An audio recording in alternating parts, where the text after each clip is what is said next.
were our neighbors from Loudoun County. And joining us right now is Virginia Congressman Suhas Subramanyam. Yeah, thank you for joining us, Congressman. I know this has been a tough journey for so many people, and we're wondering, as we really kind of explore the humanity here and kind of help people understand all that we lost, what you can share with us about any of the current or former Loudoun County residents who perished sadly in that crash. Yeah, thank you for having me. I think this is a really tough time for the community. Certainly, the ice skating community here in Leesburg and Ashburn is very close knit, as you'd mentioned before. And I take my kids to the Ashburn Ice House, and they love it there. They love seeing the skaters. They love trying skating themselves. They're 4 and 3. But this is a devastating thing for our community, and certainly tragic, and something that'll stay with us for a long time.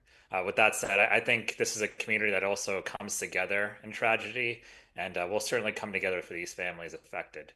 Yeah, and Congressman, how are you doing tonight? How did you find out about what took place near Reagan National Airport last night? And I'm sure a lot of your constituents started flooding your inbox and your phone as well with their stories, wondering what was going on. How'd you learn about this? Yeah, I actually learned about it because I was coming home from Capitol Hill. I drive into the Capitol every day to work and drive back. And I started seeing first responders on the other side of the highway go towards DC. That's usually unusual, must mean a really big incident. And so, I got home and I found out about it and started getting texts and emails about it. I just was so thankful for our first responders, though. They did everything possible to try to see if they could save someone and salvage what was there, and we're really grateful for them. You talked a little bit about wanting to support the families who lost loved ones tragically in this accident. What kind of support are you able to offer them at this point from your perch as a congressman? Sure. One is just to be there for them, anything they need. Certainly, it's not just about me, it's the whole community, all the elected officials in the area. We're going to be there for them. And then second is we're going to make sure that this doesn't happen again. We're going to do everything possible. We're going to watch the investigation very closely. And we're going to try to make sure that people feel safe when they take off and land from any airport, especially one in our community. Yeah, Congressman, so what does that look like in the meantime in terms of preventing this from happening again? What are you hearing about the possible causes and what needs to be addressed right away? Yeah, we want to make sure we have all the facts and the whole investigation is complete. I'll say that there's been a lot of issues, and a lot of people have spoken out about how busy the air traffic is in the DC area, especially out of DCA.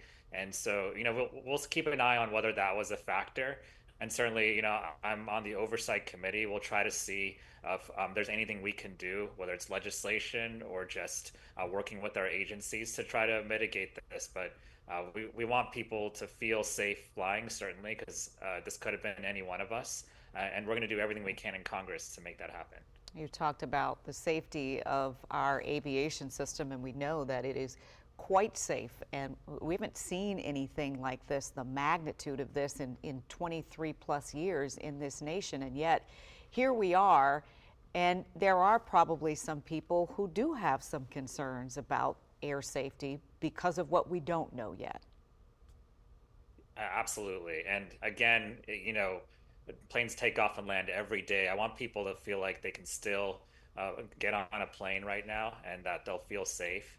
We're certainly going to look into this, but this is not a common occurrence, as you mentioned, and I want people to make sure they know that before they go on their travel. Yeah, and Congressman, really quickly before we go, we can't forget about those first responders. We know that recovery operation is still underway on the Potomac right now. These folks who are responding, we sort of think, we know they're heroes, and we think they have these superhuman qualities, but they're human. So how are you supporting them? How can we support them through this as well? Yeah, we had first responders in Fairfax County, Prince William County, all over the region. So maybe stop by the stations and say thank you. I know they always appreciate that. Bring a box of donuts or something. But we should always, make sure we have the funding for our first responders. It's something that I've always tried to take care of, and certainly just be thankful for all that they do, because this was a very, very difficult and complex operation. Well, we know this is your very first term in Congress and facing the unimaginable in these very first days of your service.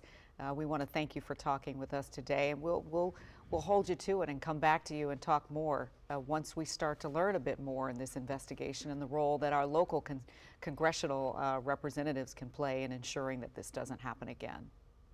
Absolutely. Thank you. All right, we'll take a quick break and be right back.